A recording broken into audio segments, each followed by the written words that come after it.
To start using your voice to operate your Windows computer, you'll need to enable voice access.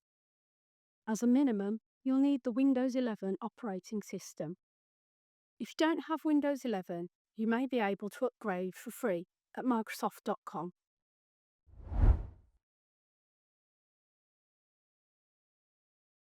If you're using an external microphone, have this plugged in because I'm going to show you how to configure the settings.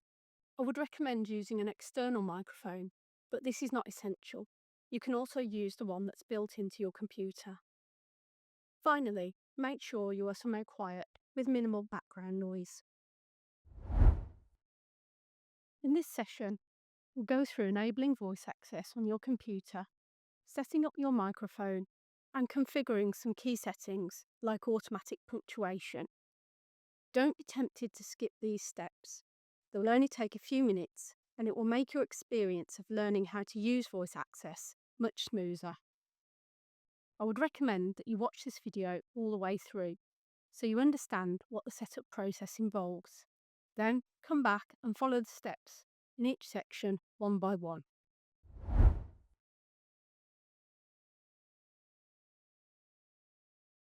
First, let's enable voice access. On your computer, open System Settings. You can do this by pressing the Windows key and the letter I at the same time. Alternatively, you can type Settings into the search bar.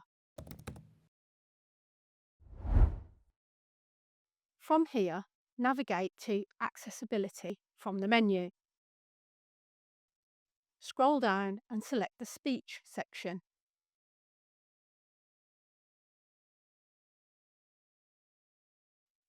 This is where you'll find voice access.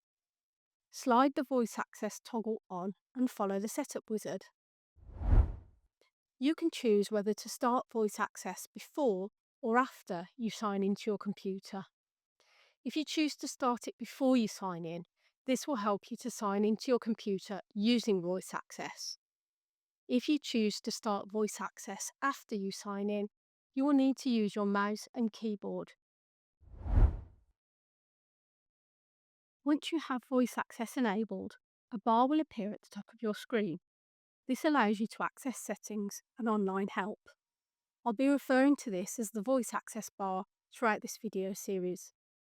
You'll also see the voice access icon.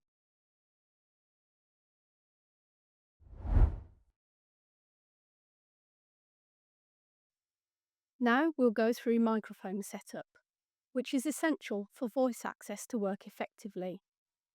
The setup wizard will guide you through microphone configuration. If you're using an external microphone, position it about 6 inches from your mouth. During setup, speak in your natural voice. The more you use voice access, the smarter it will become at recognising your voice. The setup will test your microphone and help calibrate it to your voice. It's worth remembering that when you log into your computer, you may need to tell it which microphone you want to use.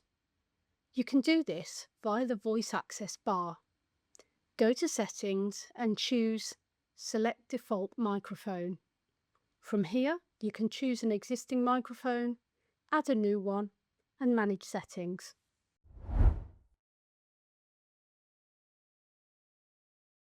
Now, let's configure some helpful features that will improve your experience of using voice access. The two settings we'll look at are automatic punctuation and profanity filter.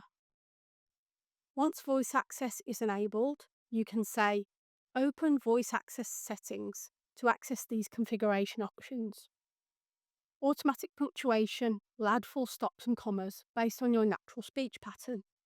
This is especially helpful for dictating text. You can toggle this on and off depending on your preference. The profanity filter prevents voice access from typing certain words, even if you say them. You can adjust this setting at any time. That's the basic setup complete. Voice access is now ready to use. In the next video, we'll explore the different ways you can ask voice access to start and stop listening to you. You can watch these videos in any order depending on what you want to learn. Each video focuses on a specific set of commands, so feel free to jump to the next topic most relevant to you.